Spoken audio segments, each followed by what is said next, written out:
அன்னை தகவல் சேனலில் இன்றைக்கி என்ன பார்க்க போகிறோம் அப்படின்னா BSF border security force recruitment 2024க்கு கால்ஃபர் பண்ணியிருக்காங்க.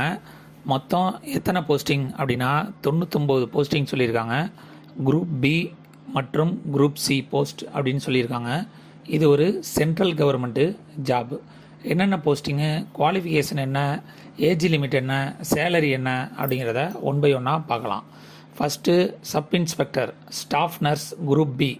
இதுக்கு +2 அல்லது அதுக்கு ஈக்குவலண்ட் படிப்பு படித்தவங்க விண்ணப்பிக்கலாம் அப்படின்னு சொல்கிறாங்க. மேலும் டிகிரி அல்லது diploma in general nurse program முடித்தவங்க இதுக்கு விண்ணப்பிக்கலாம் அப்படின்னு சொல்கிறாங்க. Third registration as central nurse and midwife with central அல்லது ஸ்டேட் நர்ஸ் கவுன்சிலில் ரிஜிஸ்டர் பண்ணவங்க மட்டும்தான் இதுக்கு விண்ணப்பிக்க முடியும் அப்படின்னு சொல்லியிருக்காங்க. டிசைரபிள் எக்ஸ்பீரியன்ஸ் என்ன எதிர்பார்க்குறாங்க அப்படின்னா in the field of tuberculosis, hospital administration, sister tutor, public health, paediatrics மற்றும் சைக்காட்ரி இதில் ஒர்க் பண்ணவங்களுக்கு முன்னுரிமை தரோம் அப்படின்னு சொல்லியிருக்காங்க.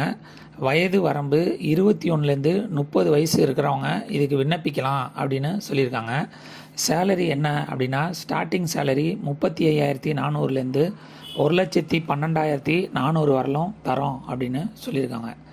Second post assistant sub inspector ASI lab technician group சிக்கு கால்ஃபர் பண்ணியிருக்காங்க.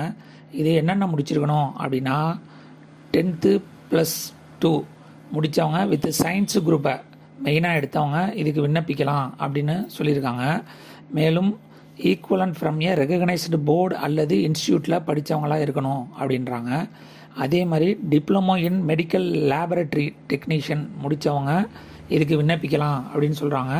அவங்க முடித்தவங்க ஸ்டேட் மற்றும் சென்ட்ரல் கவர்மெண்ட்டில் ரிஜிஸ்டர் பண்ணவங்களாக இருக்கணும் அப்படின்னு சொல்கிறாங்க.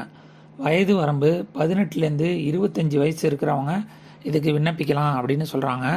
ஸ்டார்டிங் சேலரி எவ்வளோ கொடுக்குறாங்க அப்படின்னா 21,700லேருந்து 69,100 வரலாம் கொடுக்குறோம் அப்படின்னு சொல்லியிருக்காங்க. Third posting assistant sub inspector physiotherapist group C. இதுக்கு 10th +2 வித் சயின்ஸ் குரூப் முடித்தவங்க இதுக்கு விண்ணப்பிக்கலாம் அப்படின்னு சொல்கிறாங்க. மேலும் ஈக்குவலண்ட் ரெகக்னைஸ்டு போர்டில் முடிச்சிருக்கணும் அப்படின்னு சொல்கிறாங்க. இதுக்கு என்ன முடிச்சிருக்கணும் அப்படின்னா degree in diploma in physiotherapy முடித்தவங்க இதுக்கு விண்ணப்பிக்கலாம் அப்படின்னு சொல்லியிருக்காங்க. அவங்க முடித்தவங்க institution recognised by the central and state government recognised பண்ண இன்ஸ்டியூட்டில் படிச்சிருக்கணும் அப்படின்னு சொல்கிறாங்க.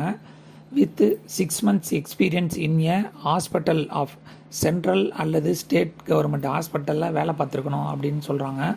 அப்படி இல்லை அப்படின்னா இன்ஸ்டியூஷன் ரெகக்னைஸ்டு சென்ட்ரல் அல்லது ஸ்டேட் ரெகக்னைஸ்டு ஹாஸ்பிட்டலில் ஒர்க் பண்ணவங்க இதுக்கு விண்ணப்பிக்கலாம் அப்படின்னு சொல்லியிருக்காங்க. வயது வரம்பு 18லேருந்து 27 வயசு இருக்கிறவங்க இதுக்கு விண்ணப்பிக்கலாம் அப்படின்னு சொல்லியிருக்காங்க. சேலரி 29,200லேருந்து 92,300 வரலும் கொடுக்குறோம் அப்படின்னு சொல்லியிருக்காங்க.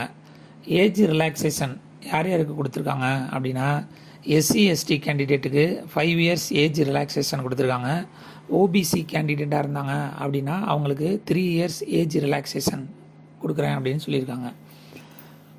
அப்ளிகேஷன் விண்ணப்பிக்க அமௌண்ட் எவ்வளோ அப்படின்னா பெண்கள் மற்றும் SC/ST, பிஎஸ்எஃப் சர்வீஸ் பர்சன் மற்றும் எக்ஸ் சர்வீஸ் மேனுக்கு கேண்டிடேட்டுக்கு அப்ளிகேஷன் ஃபீஸ் ஆன்லைன் ஃபீஸுங்கிறது கிடையாது அப்படின்னு சொல்லியிருக்காங்க. அதர் கேண்டிடேட்டுக்கு ₹247.20 அப்படின்னு சொல்லியிருக்காங்க. இந்த எக்ஸாமுக்கு ஆன்லைன் மூலியமாக மட்டும்தான் விண்ணப்பிக்க முடியும். எக்ஸாம் ஆன்லைனில் அப்ளை பண்ணுறதுக்கு ஸ்டார்டிங் டேட்டு 19/5/2024லேருந்து கடைசி டேட் 17/6/2024 வரலும் விண்ணப்பிக்கலாம் அப்படின்னு சொல்லியிருக்காங்க. டிஸ்கிரிப்ஷனில் நோட்டிஃபிகேஷன் லிங்க்கு மற்றும் அப்ளை லிங்க் கொடுத்துருக்கேன். விண்ணப்பித்து வெற்றி பெற்று பணியில் சேருக. நன்றி, வணக்கம்.